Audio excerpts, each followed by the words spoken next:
પણ સૌથી મહત્વની વાત જે થોડા દિવસથી અમે થાનગઢમાં ફરીએ છીએ તો અમને જે જાણવા મળ્યું, લોકો પાસેથી માહિતી મળી કે ભાઈ અહીંયા તો ડરનો માહોલ બહુ છે. આવું સાંભળ્યું છે તમે? ડરનો માહોલ બહુ છે. અમે થાનગઢના લોકોને કહેવા આવ્યા છીએ કે ડરના ડોક્ટર અમે છીએ, જડમૂળથી ખતમ કરી દેવાની જવાબદારી અમારી. થાનગઢની અંદર ઉદ્યોગપતિઓને કહીએ છીએ કે લુખાગીરી નામથી બંધ કરી દેવાની જવાબદારી લેવા માટે આવ્યા છીએ. અહીંયા 30 વર્ષથી ભાજપના નેતાઓએ જે ભ્રષ્ટાચાર કર્યો છે એને ઉજાગર કરવા આવ્યા છીએ. એની સાથે મહત્વની વાત કરું, એક પણ માયનો લાલ પેદા થયો હોય તો આમ આદમી પાર્ટીના કાર્યકર્તાની હોળી કરીને બતાવે. અહીંયા જેટલા પણ નેતા નેતુડિયું છે આ તમામને વિનંતી કરીએ છીએ, અમે કોંગ્રેસ વાળા નથી, માપમાં રહેજો. અહીંયા કોઈ ધમકીઓ આપવા નથી એવા, પણ એક વાત કાયદાકીય ભાષામાં રહીને કરીશ કે થાનગઢની અંદર ખંડણીખોરીઓ હોય, લુખ્ખાઓ હોય, એના ત્રાસથી થાનગઢમાંથી સારા લોકો, વેપારીઓ ગામ છોડીને જતા રહે. મારી વાત સાચી કે ખોટી?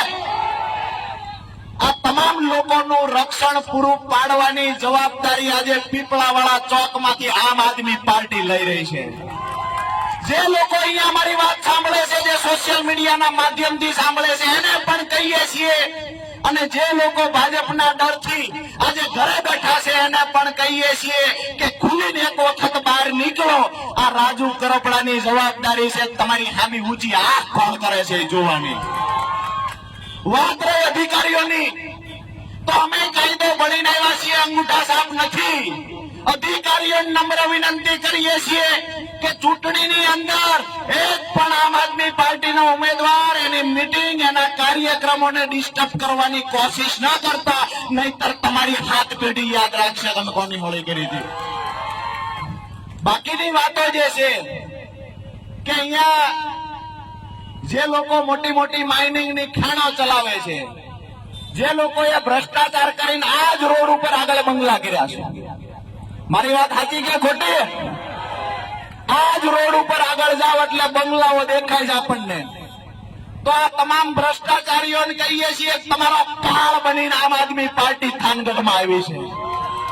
તમામને વિનંતી કરીશું કે 30 વર્ષથી જે ભ્રષ્ટાચારનો ભવડો થાનગઢમાં લીધો છે એની અંદરથી છુટકારો મેળવવા માટે થાનગઢના ઓવરબ્રિજની વાત કરીએ તો અહીંના સ્થાનિક નેતાઓએ પોતાનો આર્થિક લાભ ખાટવા થાનગઢને 8 વર્ષ સુધી પરેશાન કરવાનું ગુનાહિત કૃત્ય કર્યું છે.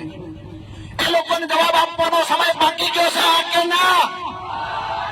તો આપણા બધાની નૈતિક જવાબદારી છે કે જે લોકોએ આ ઓવરબ્રિજના નામે વેપારીઓને હેરાન કર્યા, તાલુકાના લોકોને હેરાન કર્યા, નાના નાના વેપારીઓ, નાના નાના લારી ગલ્લાવાળાને હેરાન કર્યા અને થાનગઢના 2 ટુકડા કર્યા છે ને, એ લોકોને જડબાતોડ જવાબ આવતી 16 તારીખે આપવાનો. બધા તૈયાર છે?